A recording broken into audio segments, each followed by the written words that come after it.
I made this compost bin last night out of a few old pallets. This is just a real quick video to show how I made it, in case it's useful for anyone. So first thing I did was collect 3 pallets. I only ever get heat treated pallets. They are stamped with HT on at least one of the blocks. I definitely wouldn't pick up any that are stamped with MB, which is methyl bromide, type of treatment. So yeah, just the heat treated ones. Personally, I always like the pallets which have timber blocks rather than like chipboard blocks or anything like that. In addition to the 3 pallets that I collected recently for this project, I also used some boards which I keep in the shed that are from pallets that I've dismantled.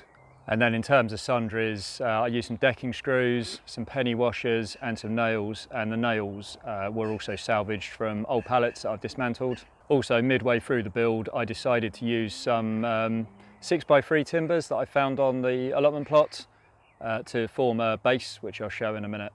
So with all the pallets and timber to hand, the first thing I did was then cleared the ground where I was going to put it, just to get rid of the big weeds so that I could see the state of the ground that I was going to be popping it on. The 3 pallets I picked up turned out to be 2 different sizes. The 2 that I've used on the sides are 120 centimeters wide by 100 deep, and then the one on the back is 120 by 120.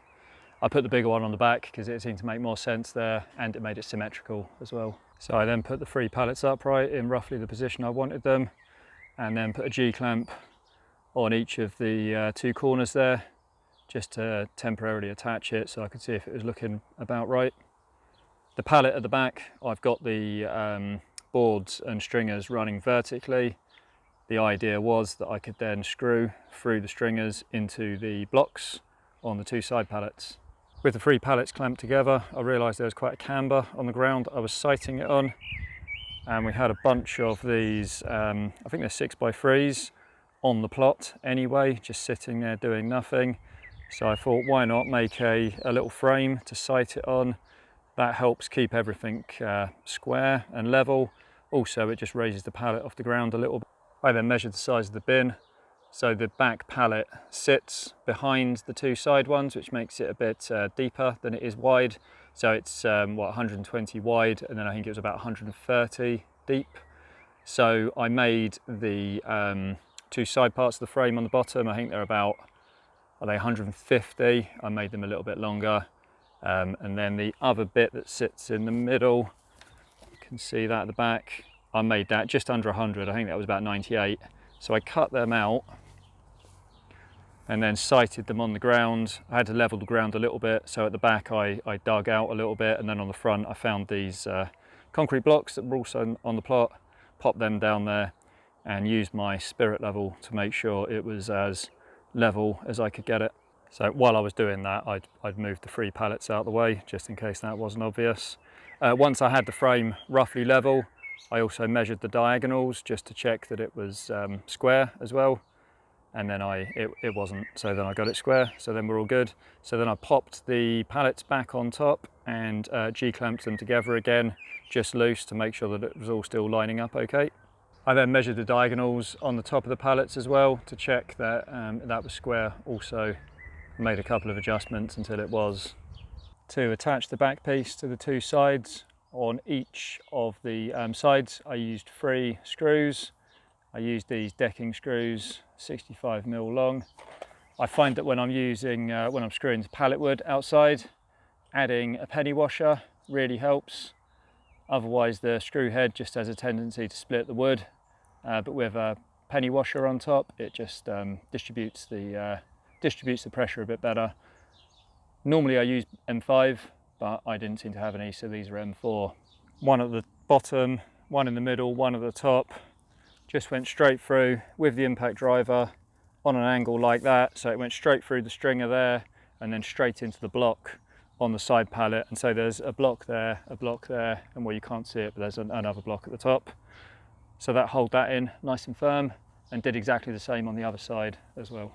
With the back securely fastened to the sides, I added some extra boards to add some strength and stop it all splaying outwards. So on the front, I added this one here. For this one, I've screwed it in, again using penny washers. For this one, I added 2 screws each side If there was only one, that would probably act as a pivot point and it would be very easy to move from side to side. So with two adds a little bit of extra strength. Then on the back, there's one there, that's just held in with nails. And then on the bottom, one there. I was going to use another pallet board, but I had that bit of timber, what's that, it's about 2 by 2. That was just kicking around on the plot, so I cut that to size and used that. That is nailed into the frame on the bottom, and then it's also nailed into the blocks on the pallets as well. Next, I added some diagonals. We've got one diagonal on each of the 3 pallets. These add a lot of rigidity, so definitely worth doing. And it's so much easier to do it now when everything's square and true than to wait for the heap to be full and then the whole thing to be leaning to one side, and it's so much harder to then make it straight then. So these are just nailed in. I think in the middle I tried to get the nail exactly the same on the back, and there's one on the other side as well. The only modification I made to the actual 3 pallets themselves was on the 2 on the side. I chopped out the bottom stringer, just used a reciprocating saw for that. My thinking was that if I left it in there, I'm just going to get compost trapped in that void. It's going to be very hard to get out and it will just rot quicker. With the bits that I chopped out of there, a couple of them I put on the sides, one on this side, one on the other side. Again, just to stop the whole thing kind of sliding out at some point. Probably I'll put some screws in there at a later date, but for now they're just bashed into the ground and that's it. There's no front on it, that's intentional. I've got another compost bin which has got like a hinge door on the front, and it is an utter pain. I think because the wood, you know, expands and moves over time, it's always very hard to open it. Then when I do get it open, it's even harder to close it, right pain. So with this one, just going completely open fronted, potentially stuff might fall out and I won't be able to fill it to capacity. I'll play that one by ear. Depending on how it goes, I've got some stuff like this, and I can just basically put that there and then run a few of them along, and then I can fill it right to capacity. And then when I want to open it up, can just whip these out and then it's good to go. A lot of guides for making compost bins, they add sort of chicken wire to the sides to stop little bits falling out. I'm not going to do that here. I don't really think it's necessary. I'm not putting little things like kitchen scraps and that sort of stuff in it. It's predominantly going to be stuff like this that I've found on the allotment. So it's going to be big chunky stuff, at least to start with. So I think it will be largely self-supporting. If I do need, or if stuff does start falling out, then I've got a load of chicken wire. I've got a staple gun, so I'll just whiz around the outside and staple it on afterwards. But I don't think it will be necessary. So that's a whistle-stop tour of my compost bin that I made last night. Hopefully it's useful to someone. If you are planning to make one, I'd say my 3 tips are: number 1, only ever use heat-treated pallets. I wouldn't use any that have been chemically treated. Number 2, for any screws that you're putting into pallet wood for stuff like this, where you're not really bothered about looks and you just want it to work, I always like to put penny washers under the screw heads. It just stops the wood splitting, makes life so much easier. And number 3, always add diagonals. They add so much strength and it's so much easier to add them at the start. There you go.